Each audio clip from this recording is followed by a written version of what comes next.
For those who don't know Guy well yet, a summary of some of his achievements through his life.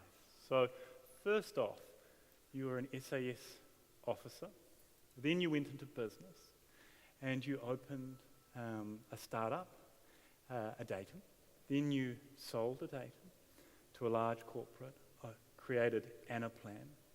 Anaplan then grew, became very significant, and ultimately listed on the New York Stock Exchange. In 2022, just to give you a sense of the size of it, it was taken private again with a valuation of above $10 billion. US. Yeah. US. And that's a lot. And now, well then, shortly after that, you were a very early investor in Xero. So there'll be many people here who are thankful for that. And since then, you've obviously pursued a range of philanthropic activities and other commercial endeavours, and we're going to hear a little bit about that tonight. And the reason we brought and thought about bringing this together and we're so keen on making it happen is in this audience we have, as Michael mentioned, lawyers, accountants, directors, financial planners and advisors, trustees, who together wield an incredible amount of influence in shaping business in New Zealand.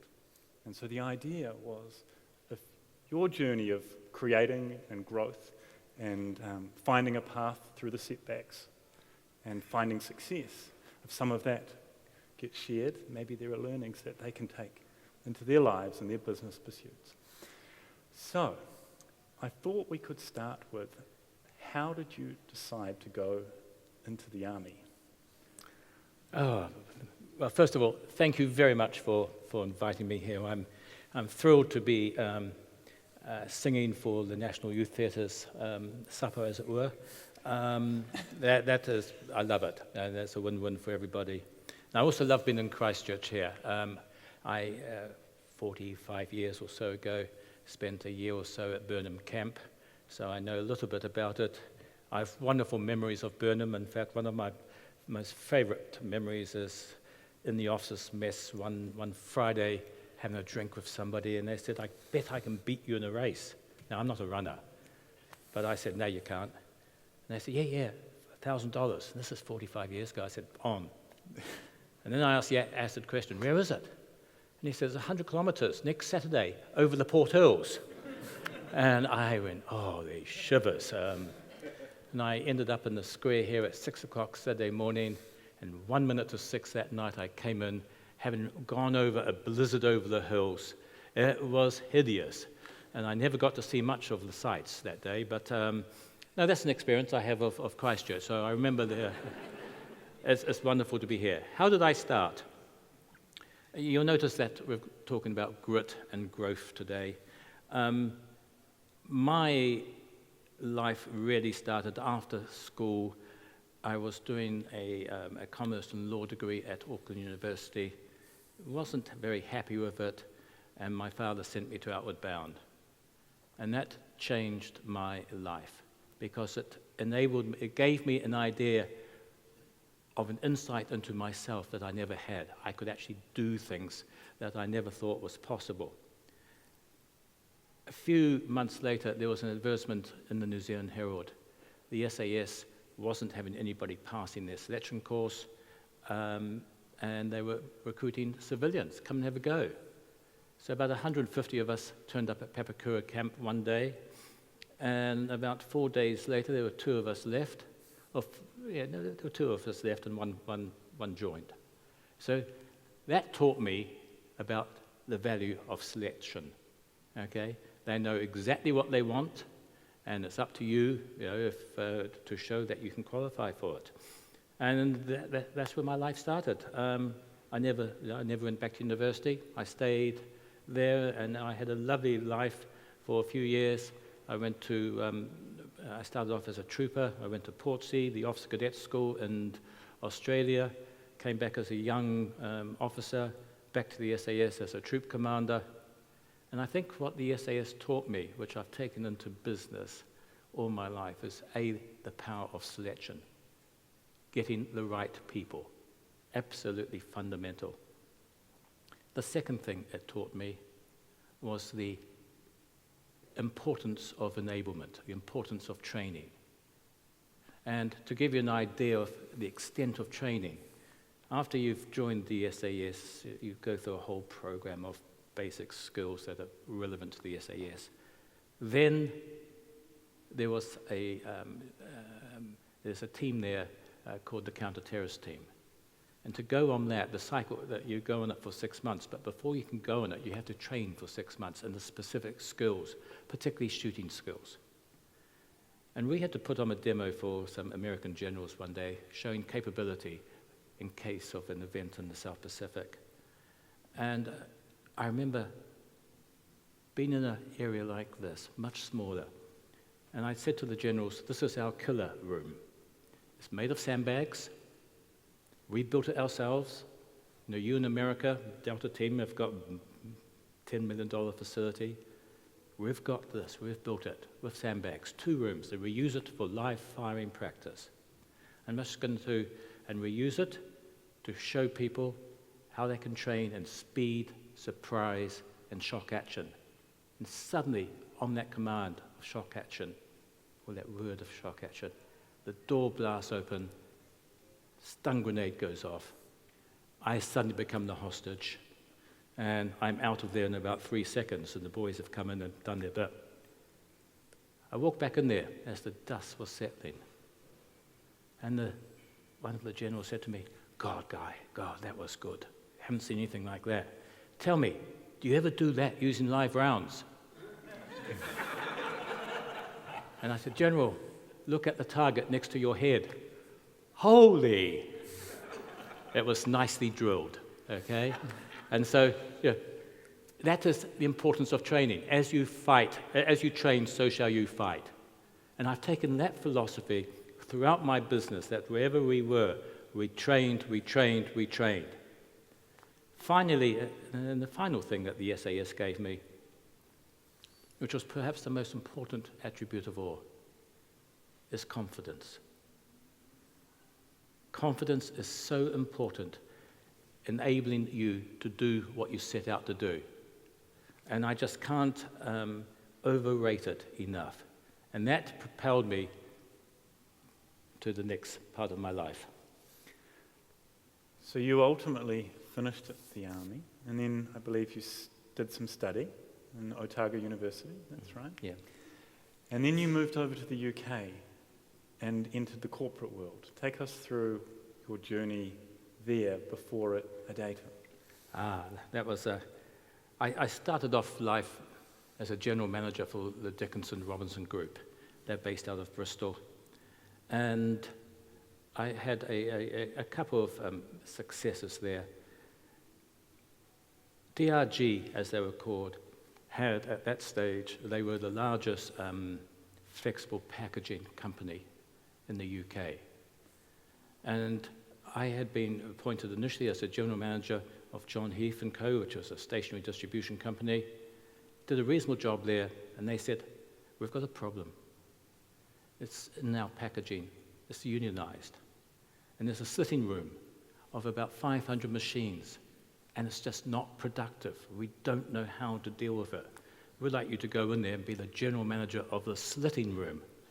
So I thought that was inspiring. I don't know what I had done. But, of course, as I do, I like to commit myself. So 1 minute past midnight, I turned up on my starting day. Knocked on the door. Hello. Me. I'm your new general manager. Slitting room. Went into the sitting room. Not one machine was working. And I looked and I thought, and it's like an aircraft hangar. Don't these things rotate? And they looked at me, who the hell are you? And I said, I'm your new general manager. And anyway, long story short, no management had been in there at night time. So I engaged with conversations, and this is 1980,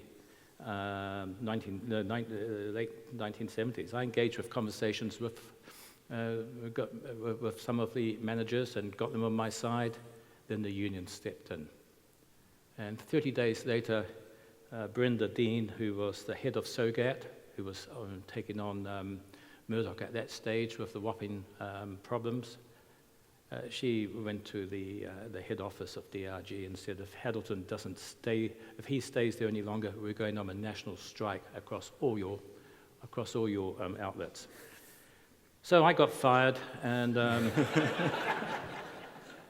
and a 12-month redundancy, and which was great because it gave me time to think. And I said, I don't want to be in the corporate world. No, I want to have my own business.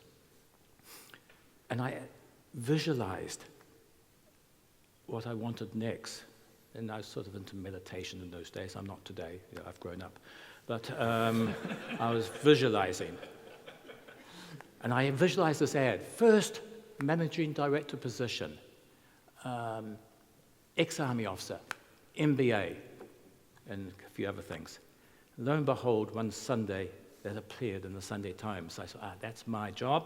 I applied for it, I got it, and it was managing director of a startup called TV Direct. TV Direct was to be the pan-European supplier of satellite television channels across Europe, and it had contracted with MTV, Screen Sport, Lifestyle, Children's Channel, Art Channels. And they wanted TV Direct to be the commercial face to the consumer. I got positioned, I got appointed to that. It was owned by W.H. Smith, Philips, Comet, Mitsui, and others. And Philips were to produce the decoders. We were going to be in competition against BSB, British Sky Broadcasting. So I thought this was really sexy, and I was excited about this. And away we went, and at successive board meetings, the decoders weren't coming along. Philips couldn't make them. And I remember one lovely board meeting where Simon Hornby, the chairman of W.H. Smith, said to me, we need revenue. I said, I know that. He said, we need revenue without the decoders. I said, well, I don't know how to do that. He said, you've got a month to sort it out. We can't have another board meeting without revenue. And it's brilliant being given a target like that. You know, how the hell do you create revenue from nothing? And so I went down into the production rooms of one of our TV companies, and I said, I need an advertisement. And it's a very simple advertisement. I just need a grayed-out screen. And I want a voiceover that says, this is what your screen will look like if you don't pay your TV license. And as luck would have it, the first ad went out just as Argentina was playing Brazil on Screen Sport in a qualifying World Cup match when a goal was being scored. And we had 14,000 calls into the Bristol telephone centre, crashed the system in about 1 minute, and we had a business. Problem was, everybody started to complain about the use of a TV license because they didn't think it really justified that. And there was a program in the UK at that time called That's Life. It was a watchdog consumer program hosted by Esther Rankin, 18 million viewers. So a serious, serious program. And she rang me up and said, we think you're conning people. So we're going to come down and interview you. And I said, fantastic. And I put down the telephone, and I didn't know what to do. And somebody said to me, well, she's BBC. That's Life is a BBC program. Why don't you talk to BBC in another division and get them to train you? So I got in touch with the BBC Panorama team. And I said, Esther wants to come and interview me. Will you train me against her? They said, absolutely, for a price. And so down they came, and I spent 3 days with them. And it was fabulous media training. We got it right, and I was absolutely confident. And I couldn't wait to go on national television. But I knew if we did that, I would lose. They would control the editing. And that just inspired me in the middle of one night as I was having sleepless nights over this. And I said, okay. I rang them up next day, and I said, can't wait for you to come down tomorrow. And just to let you know, we're going to have one of our TV crews as well to film the interview, because this should go out everywhere. It's important for everybody. She rang me back 10 minutes later and said, we're not coming.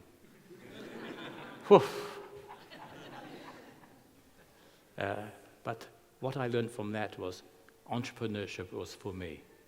Time to start my own business. I love that story. I love that in you stepping up against her, she had to back down. Yeah. And Not many people have done that to her. No, well, I imagine not. It's probably a great shock, right?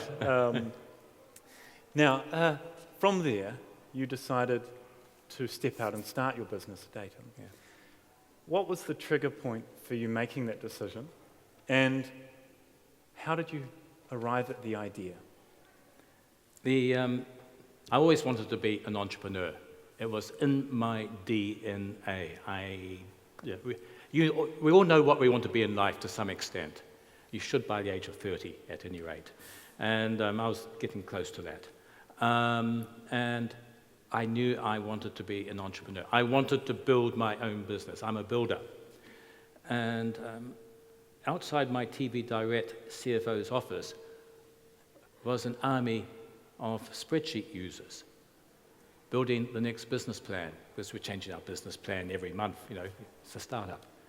And I remembered, I had two insights.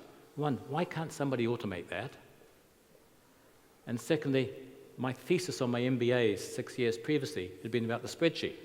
I remember how to tie a cell together. So I thought, that's the business I'm going to start up. And I put an ad in the Financial Times, August the 18th, 1990, a Saturday edition, very small ad. It cost me £49, the only investment I've made in that business, personally. And I said, business plan on Lotus 123. Lotus was a spreadsheet for those who are a bit young. Best business plan ever, says corporate banker. Saved 200 hours of programming, £49. And I sat at home all day that Saturday and all day Sunday in Bristol in my 2-bedroom apartment, and nobody called. And I spoke to my co-founder, Sue, who was in Minneapolis at that time. I said, the business who's going to do the marketing, I said, that business we're going to do, don't think it's going to work. Monday, I had 49 orders, but of course no product. So for the next month or so, I was getting inbound telephone calls and all that, and distribution. I just told them I had distribution problems. Anyway, we got the program, we got the product sorted. And the next stage of that was, from my media days, I record Financial Times does not discount its advertising. Now, front page of the Financial Times is just expensive real estate territory for that ad. Bottom right-hand corner, brilliant spot, they never discount it. I went and saw them, I said, look guys, I know you never discount, and I'm not asking you to discount. That's £8,000 a pot, I think, in those days, or £9,000, and I said, I don't want you to discount. I want you to give it to me for £1,000. And they looked at me, and I said, look, you guys don't fill it. I bet you can't discount. I don't know what you do. So use me. And they said, get out of here. And as I went out, they said, get back here. That's probably a good idea. You've got to sign a confidentiality agreement. Never tell anybody. I said, I promise, I never tell anybody, okay? Never tell anybody. And so we did it, and got the first ad out a few days later, and it was got in about 300 responses. And they rang me up and said, we've got another one for you. I said, I've spent my month's advertising. They said, oh, okay, let's make it £1,000 a month, and we can put in the ad anytime we want. I said, that sounds pretty good to me. And so I ended up doing that with the Sunday Times as well. I think that we all had confidentiality agreements with just about every newspaper by the end of it. Over 2 years, we got 30,000 responses. In that time, we managed to build up templates that represented manufacturing, professional services, trading organizations, an integrated P&L cash flow balance sheet, all great stuff, selling from £49 to £200, 30,000 responses in total, and we converted 10,000 of them into customers over 2 years. So that was the start of the business. And I think what we learned out of that was how to fine-tune the messaging. We could do alternate A/B testing on everything. We got to understand what words really mattered, what you would respond to. And if you got onto our data list, by gosh, you became a customer. It was, and we called you. We were just probably what NZ Funds does to you. I don't know. Anyway, so that was fun. So we got a business going. What I love about that is, I guess in the scenario before, you find a lateral solution, an inventive solution to a problem. You don't have the capital. But actually, in that case, the FT, they needed money, but they were just, in a way, too proud or whatever it happened to be. They were trying to maintain their prices. But actually, there was a way through, and that was the nugget of the insight that let you move it forward. I think that's important. I've had 30, 40 instances in my life. And I've come across roadblock after roadblock. Amazing, some of them. There's always a way. You've just got to find another way around it. And never give up. And I'll give another story in a moment about it. Never give up. There's always a way. You need to identify the problem, which is what you've done in both those cases too, and then you can find the way. So that's, for me, that's a really important insight too, is you've identified what it is, and then you've explored the answer. From there, Datum grew, and it became something bigger. How did that happen? And then ultimately, IBM took an interest. Yeah, I think there's a couple of aspects to that. First of all, we're in the UK. Secondly, we had a flawed business model, and that was a one-off spreadsheet, no repeat business, £49, lots of marketing. Even though we had effective marketing and cost-effective marketing, it wasn't sustainable because we had to pay the list rate. So a guy called me and said, I don't want to buy your product, but I've been at IBM, and I built their enterprise planning system on the mainframe. And I was made redundant. I've secured the IP to it. I brought it down to the DOS Windows environment. Nobody will buy it. Would you like to see it?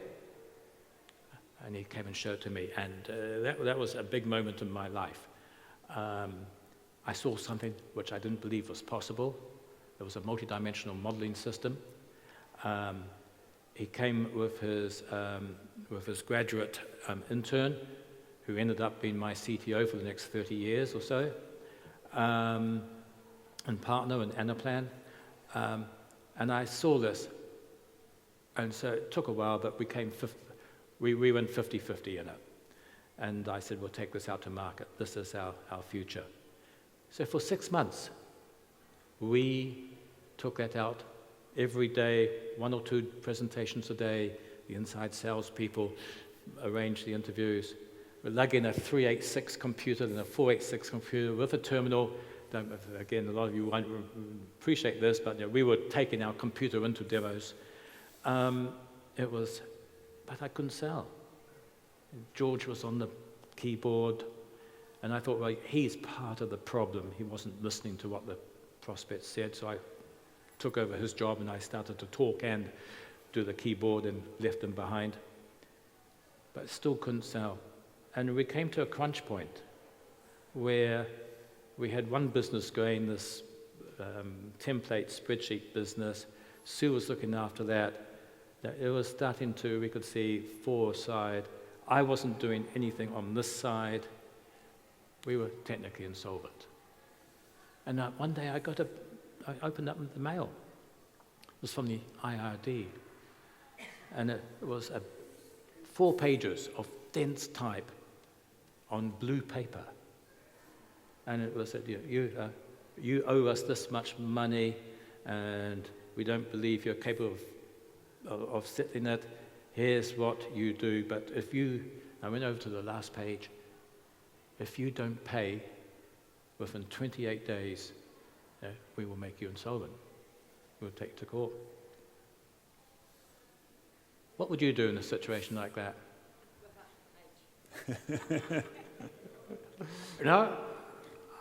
I took that piece of paper and I rushed through the business, 20-odd employees, and I said, look, we've got credit. And I rushed out. And it was fabulous. I mean, you've got to think of different ways of doing it, and we got credit, and then Sue and I sat down, and we just said, okay, what are we going to do here? This is a defining moment. Right, let's forget the old business. Let's just forget it. Okay, if people come in and want to pay for it, we'll do it, but no more selling. Put all the resources of the business behind making me successful there. New ad, everything, all the advertising is about the new business, about this multi-dimensional modeling platform. New ad was out there 2 days later, ads were, stuff was coming in about it. And one of the customers, one of the prospects who contacted us was a company called Dairy Crest, the Fonterra of New Zealand, government-owned. They were going to do an IPO. And so I went down to do a presentation, and I walked into this room, and there were 30 folks in there. And I thought, oh God, I've never done this before. And what I didn't appreciate was that the IPO was about 8 weeks, 9 weeks away. They were having trouble building their plans for pricing, for the regions, etc., on spreadsheets. They needed a multi-dimensional modeling platform. Somebody had seen the ad, and there I was. So I literally sung for my supper there. I demonstrated everything, and it was great, and I had them. And about an hour later, it came to pass, and I stopped, and I said, okay, what do you think? They said, well, it's wonderful. I said, well, what are the next steps? They said, well, we're going to have to speak to Hyperion, and we're going to have to speak to SAP, and we're going to do this and that. I said, come on, folks. When's your IPO? That's 8 weeks. I said, it'll take 8 weeks to get them in here. They're going to get one of their solutions. I said, I've showed you how to build this. We can have 6 consultants on site on Monday. This was probably Wednesday, starting. We can have all your plans in 2 weeks' time. And then I asked the question, I said, how many times have you all been together in a room like this? And they said, never. I'm from so-and-so, I'm over here. And I thought, gosh, they're never going to get together again, are they? And I tell you what, I shall go downstairs, have a coffee, all of you have a little chin rig, and come and get me when you've had it. And I went back in about 45 minutes later, and they said, can you start Monday with 6 consultants? Absolutely, I said. I didn't have a consultant on staff, by the way, but that's neither here or there, okay? That was detail. And so, that was a £1 million contract. And we never looked back. And then I got Deck Digital as a customer the next week, and somebody else, and we just straight up. But that's life. So that you found the consultants. Oh, well, where we got the consultants from was all these old cronies who'd been using the mainframe version at IBM, who'd been made redundant. And we pulled them, come and do 3 months, come and do 3 weeks consulting. You enjoyed this. And of course, they understood the concepts, etc. Very bright people. So yeah, there was. But we didn't have. I rang up Sue from a red post office box, a telephone box. We didn't even have telephones in those days. I had to go outside and ring up. We need 6 consultants Monday. And we put an ad in the paper, and we got 2 guys from an ad in the paper. We interviewed them on Friday morning. Sue took them down to Marks and Spencer, put suits on them. We bought them suits, okay, and out they read the manual. They read the manual, and I said, you've got to stay 2 days ahead of the prospect, okay?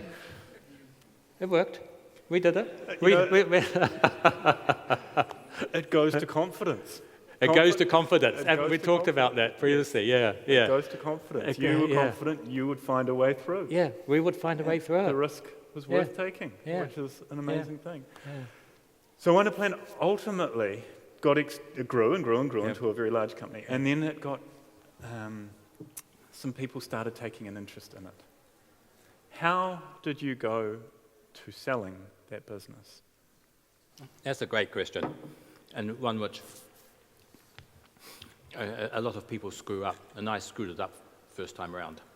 And we were in Minneapolis. We had about 250 people in Minneapolis. I'd taken the business to Minneapolis from the UK.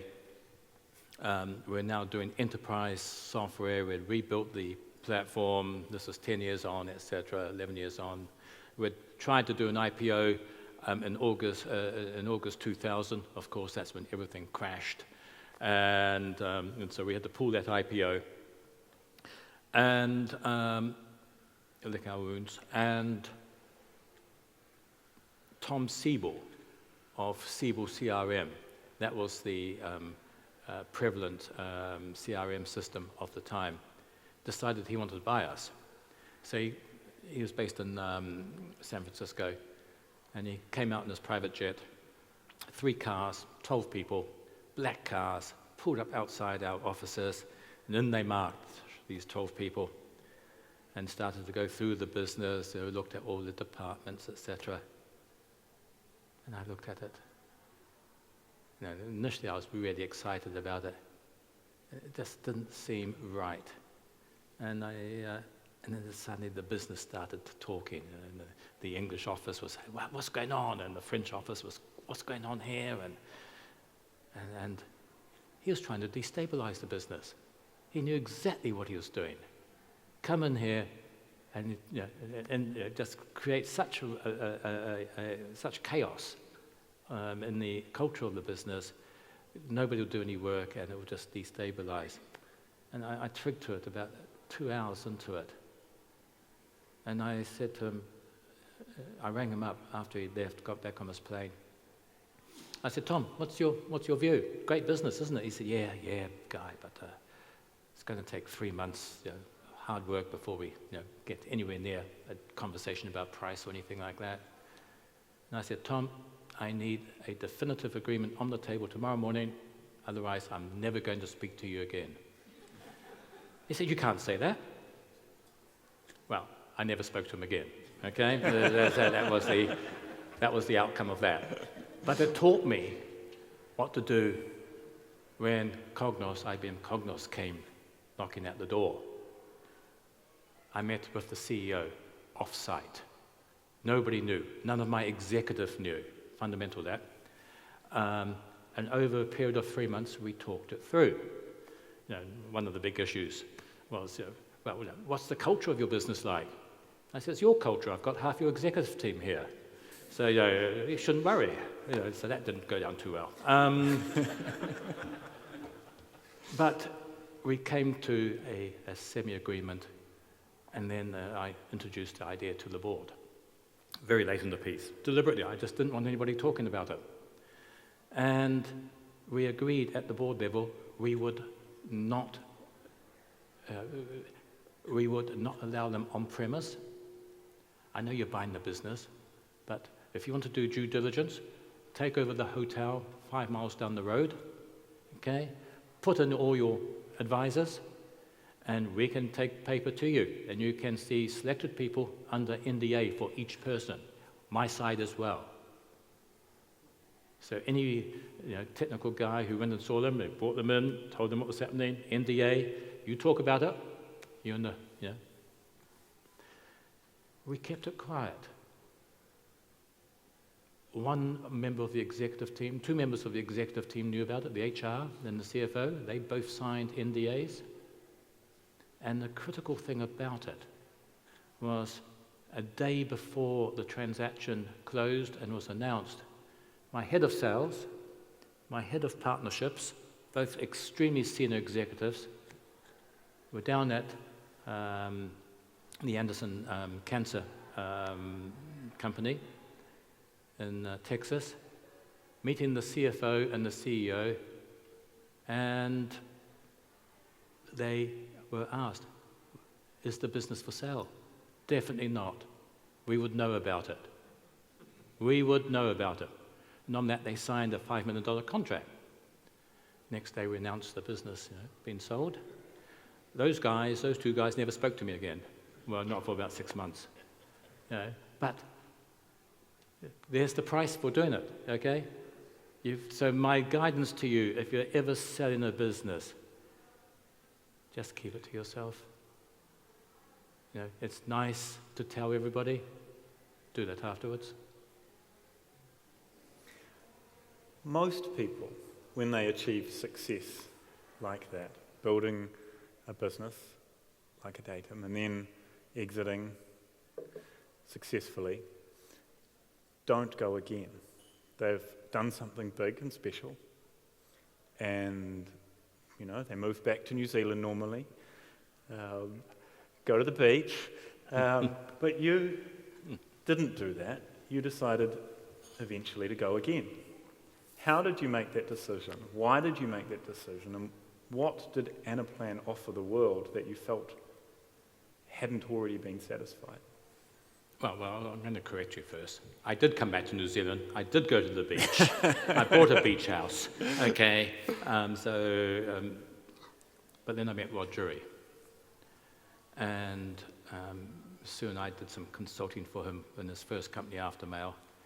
And then he said, we were having dinner one night. And he said, I've got this idea for a new company, accounting company. I'm going to call it Xero. I said, that's a bloody stupid name. And shows you how much I know about marketing. But I joined Rod as a director for his company and for the IPO, etc., and we invested a little bit of money into it. But he introduced me to the value of software as a service.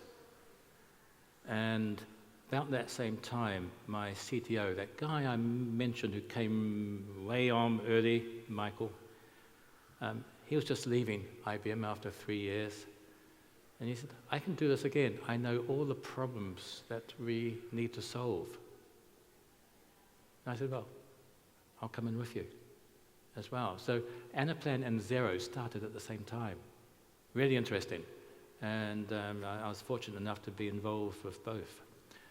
And with Anaplan, first 18 months, Michael just coded away, showed us something in London, and we knew the problems that had to be solved. They were solved. So we put some money in. He and I went 50-50. And we built the development team. So for 2 years, 3 years, we got the old band back together again on the development side. Brought in 5, 6, we knew the people, we knew the problems to be solved, we knew how to code, we knew what software is. I brought Michael down to see Xero. This is how you do software as a service. It was fabulous. It was a perfect startup. And then about 2010, we were ready to go to market. So we then built the go-to-market team. Guess what? They were all the people I knew before. And then they came, and we were lucky to have them. And by 2012, we were doing sort of $5 million worth of bookings, which is, that's contracts, total contracts. It was great. And then 2013, Sue's parents became ill here in New Zealand. We were commuting between New Zealand and San Francisco. We were set up in San Francisco, so we said, let's find ourselves a CEO to take it forward to the next stage. We'll just stay on the board and give the guidance that we need. But I said one thing, America's going well, we haven't set up Europe. So we'll go across to Europe and we'll set up Europe because we've got all our old partners there. So we, oddly enough, we built a big operation, seeded a big operation in Moscow, France, London, got all the old band. It was wonderful, and away they went. And then that business just grew. Hiring a CEO is a really interesting idea at that level. It's full of challenges. But America's different. We started with a long list of 800 candidates. Okay, long list. Okay, so that's, but fortunately we had a recruitment agency to whittle it down, and we got down to 20. What do I look in a CEO at that level? And might sound strange, given the other attributes come through. Bold is a key requirement, because a CEO at that particular level needs to be impactful in the first 6 months or so. And if he isn't, or she isn't, within that time period, that probably never will be, will coast along. So I just wanted to be sure that, okay, we've got this big opportunity, we've got this massive market opportunity, let's get the absolute right person. It's probably not going to be obvious who it is. So I was looking for somebody who I felt could be bold.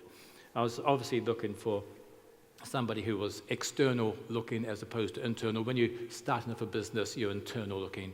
As you grow up, it's more external. You've got regulators to deal with potentially, and you've got shareholders and financiers and all that. Gosh, regulators. Then you've got the, you don't want a taskmaster, you want a process-driven guy or girl or whatever. Strategy becomes much more important at that stage, and the tactics is at a small business. But fundamentally, I was also looking for somebody who's driven. The grit that we talk about here. That grit is important. This is not a 8-to-5 job. This is all-consuming. This company's going to go public in 2 years. We're going to change the world of planning. We're taking on SAP, IBM, and everybody else, and we're the new boys on the block. And you just can't waste a second on it. So the person's got to be driven. He's got to be adaptable. Why adaptable? Because things change all the time. I didn't want somebody who was fixed, who said, "Oh, this is the way we do things." No. That's the way you do today. Tomorrow you might do it slightly differently because new data comes your way. Obviously, integrity is a critical issue. And that is so important. And then basic leadership skills. What's he been like? What's she been like at recruiting people, changing them out, enabling them? My key mantra when I was growing the business, recruit outstanding talent, share the vision, let them fly, get out of the way. Critical. And then, of course, culture. Culture is so important. So we got this shortlist down to about 3 people, and then and the odd one came out top. The odd one was just been voted CFO of America. So he understood our business inside out, selling enterprise business planning. He really got what we were doing. He had just been the CFO of Red Hat. He had a big CFO career at Cisco. He was CFO of Cisco for 10 years. He was 60. And he said, "I am hungry to do this. This is how I build teams. These are the people I can bring to the party." All those Cisco people, he was connected. People loved him. He would build a culture, rebuild the culture that had been sort of micromanaged.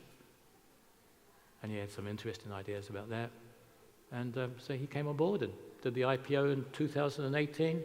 We went out at, I think we priced at $18 a share.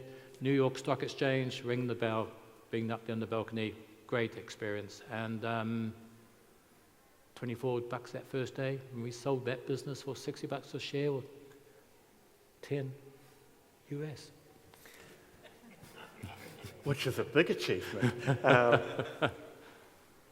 Culture and people is a theme that runs through all of this. How do you select the right people? And you have, you mentioned boldness, you mentioned adaptability.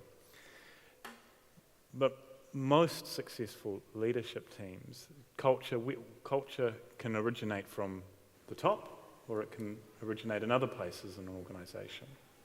How did you think about building culture, and how did you align the culture to your goals? Well, for the small business, for the 30-person business, I'm the culture. Okay, I'm the leader, I'm the CEO, I build the culture. And as CEO, and I would say most CEOs do that. Do what I do, not as I say, as it were. As you go up and you get to 100-odd people, again, it is, generally speaking, the CEO who builds it, and the executive team. And getting that executive team absolutely aligned to it is critical. What we found with Anaplan, when Frank, the Cisco guy, Red Hat, came on board, probably the culture was sadly broken. And he struggled for a little while. And then he said, "Look, I'm going to do this bottom up." Very unusual. But as I'm changing some of the executive, he said, we need to do this at the same time, bottom up. So he put together some teams of people across the business, geographically across the world. They're multifunctional. And he tasked them with building the culture. What should our culture be like? Having conversations. It was a fascinating insight, and I remember him saying to me several times, God, this is going so slow. And I want to get in there and beat some heads. But I'm resisting it.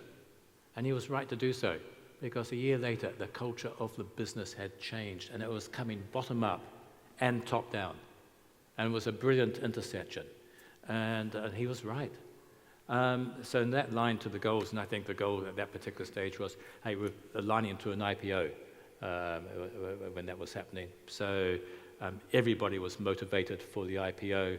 They had share options, and you know what Americans are like. And it was all, how much money do I make? Setting goals is difficult in any organisation.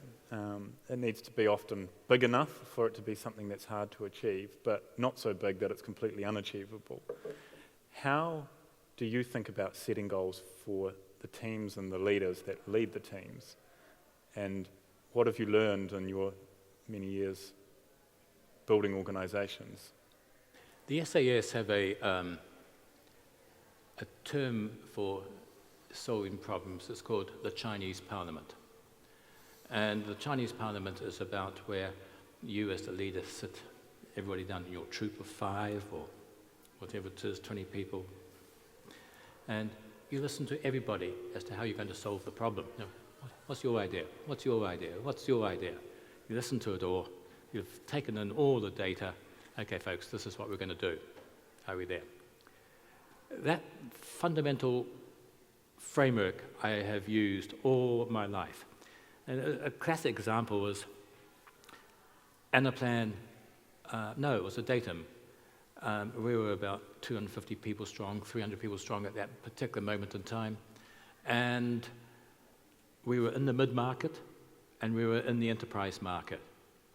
Very different go-to-market models, very actually different businesses as such.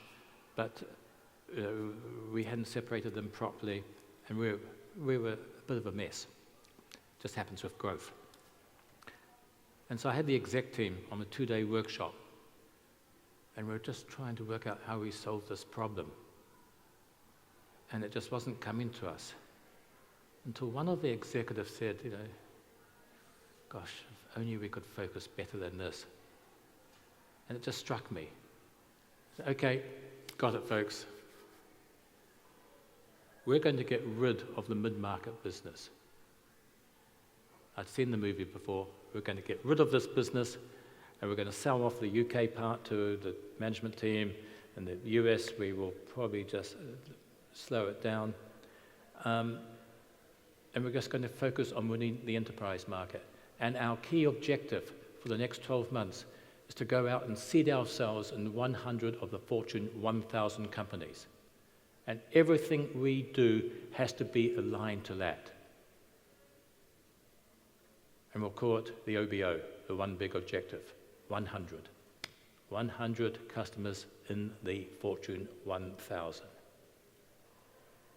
And we'll measure ourselves every month against that target. I don't care about revenue. I care about seeding that. And the fact that I said, I'm not worried about revenue, and if that little mid-market is going to give us £20,000, just forget about it. That was revolutionary to them. I don't care. And the outcome of that was twofold. I went and saw the development team in New York one day, and I just said to some of the third line help people, how's this helping you? And they said, look, I've got 2 lists here. Here's the Fortune 1000, and here are our customers. If anybody's calling out for help, and they're not on this list here, goes over there. If they call for help and they're on this list over here, they get smothered. And it was brilliant because we did get that 100 of the 1,000. We ended up just before I sold the business, our last contract was £10 million. But by gosh, you had to know what you're doing. You had to have faith. You have to have confidence. Confidence. And I guess the desire to, one of the things that Kiwi businesses often find themselves doing is it's a smaller market, so you feel you need to be everything to everyone. And yet, what you're saying is that you find your niche and you focus on that. Focus. Yeah. And remove the distractions. Yeah. Okay, now Anaplan is sold, and you are back in New Zealand, and you're doing new things. What are you spending your time doing now? Recently you were awarded, I believe, the Flying Kiwi Together Award, which is a lifetime recognition for technology, contribution to technology, along with Sue. Yeah. But you've got new endeavours. Tell us a little bit about that, please. Yeah, life is full of opportunity in this country. It's fabulous. Do you find that? Come on. Yeah, come on. Yeah. Life is full of opportunity. I get new opportunities across my desk every day. They are brilliant. They're insightful. Some you should not touch. I touch one of those untouchables. And I have no regrets because the payback is big for the consumer. And that's Helios Therapeutics, the medicinal cannabis company. And the stories I get back from the patients, there's 200,000 people in New Zealand using cannabis. There's only probably about 20,000 on prescriptions, and the rest of the stuff they've got no idea. The stuff is terrible. Why not operate in a controlled, regulated environment and make it available for everybody? And the benefits of people being able to sleep properly, reduce pain, no more opioids for a lot of those folks. It's a big deal. Did I understand what I was getting into? No. Did I think we'd get away with $15 million? No. Oh, yes, I did. Did we? No. It was we're at $60, $70 million into it now, my co-investors and I. But we are now being quite successful. And it's been a long road, a highly regulated environment. I didn't understand what a regulated environment was like. Gosh, I guess you guys do. Sometimes it can be tough. So financial payback is much slower than I expected, but I am proud of how we're changing the world of cannabinoids for the consumer, making it available to them, and well done. Solar farms across New Zealand, Lodestone Energy, one of my colleagues, one of my neighbours, deeply experienced in utilities, built some utilities in Canada and here in New Zealand. He came to me and said, the crossover for solar has happened. Are you interested in joining me as a co-founder? I said, yes. He said, what do you want? He said, $2.5 million. I said, here you are. I want this percentage. He said, done. And now we've built 3 farms. We've got a plan for another 15 farms. We've raised a lot of debt. We're on a Series D. It's highly capital intensive, but it's brilliant. Love it. And we've got some innovation there in the way we use solar rooftops. I think, why is that successful? It's because the team have done it before. Not only Gary, the CEO, but he brought on board a couple of his sons out of Canada who built Canada's largest solar farm. We've got some brilliant people here in New Zealand. It's just a highly organized, process-driven operation. And it's a great business. Another one, Myriad, and this is a really interesting one as to what turned sour can be turned around. So Myriad was a company, a software company, data storage, Hamilton, some 2 very bright guys, and Jardins introduced me to them. They were raising $20 million, couldn't raise the final 7. I helped with colleagues on that. And then I went to the first board meeting. I said I'd only do it if I'd be on the board. And when I went to the board meeting, I found, well, maybe no, it wasn't such a good idea listening to the founders. And so it took a year to change that out. Both of them had to go, sadly. And then I brought in a US executive to help transform the business, took it to the US, but it had the wrong go-to-market strategy. It had the wrong technology strategy. The one thing about that particular company was that it had about 60, 70 developers here in New Zealand, extraordinarily bright developers out of Waikato University, who was probably the software engineering university in New Zealand. And the skill set that they had acquired over 5-6 years in low-level code writing, incredible. And so December last year, I was at a board meeting, and the company had decided it was going to sell itself. And I put my hand up, and I said, okay, I will buy. But I have to resign because of conflict of interest, but I'll be a buyer. And they asked me, oh, how much will you pay for it? I said, $1.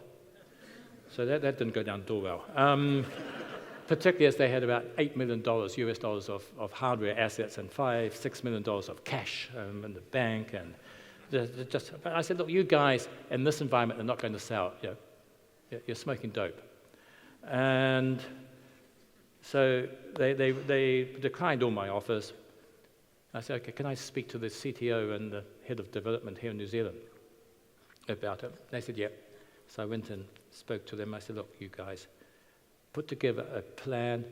If you can get these 7 developers,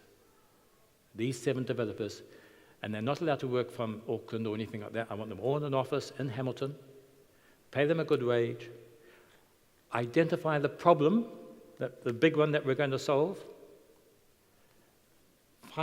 get a freedom to operate license from Nereid, and let's go for it. I will put in $2.5 million. And it took them 3 months, hard negotiating. The head of development, brilliant guy, he'd been a head of development for 1,500 developers in a UK software company. He and I said, you're the CEO. And the other guy, you're the CTO. Team of 9 people. And they got it. We got all this hardware for just about $1 from Nereid, just a bit more. One of the best, I would call this the perfect software startup. And they've come up with a huge, massive problem to solve. They've got the team. It's operating from day one. We started in May. We're now showing stage 1 solutions to prospects. I suspect we'll have our first revenue in January for the stage 1 development. And we are effectively going to be a little irritating to Amazon and their data storage environment. And that's probably all I'd like to say at this stage. But I'm really excited about this. To give you an idea of how fast we are working, we're dealing with one level above petabyte software. You've got terabyte, petabyte, and we're dealing at the exabyte level. And then I said, what's the name of the company going to be? They said, we haven't decided yet. So 2 hours later, I said, how about Exaba, E-X-A-B-A? I said, I can get the URL, the .com, for a couple of $1,000. And is that okay? And they said, yep, that's a good name. So we had the name in about 3 hours. And that's the way this team is operating that with everything. I've seen companies argue for 6 months over the name of a startup. Yeah. And so I'm excited. Oh, one more thing. No. And this is the number one. This is the number one opportunity. I have a farm, a little farm, on the coast between Mangawhai and Langs. It's a beautiful farm. Started to build a new house on it. It's got one already. Discovered it was probably a bit large. So we're now building what I hope will become one of New Zealand's destination lodges. And it's something that will keep me off the streets at lunchtime as I get older, and it's going to be beautiful.